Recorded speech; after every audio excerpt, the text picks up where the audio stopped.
Күндей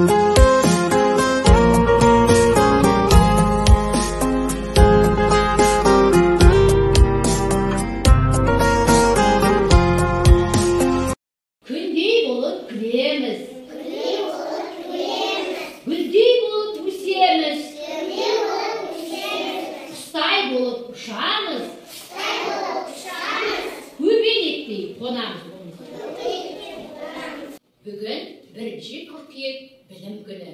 Яғни сендердің бүгін балабақшаға келген алғашқы күндерің. Бүгінгі мерекеміз құтты болсын.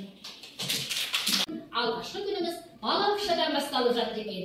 Ал біздер осы балабақшада не істейміз? Күні бойы, бір күн бойы не істейміз балалар? Не істейміз?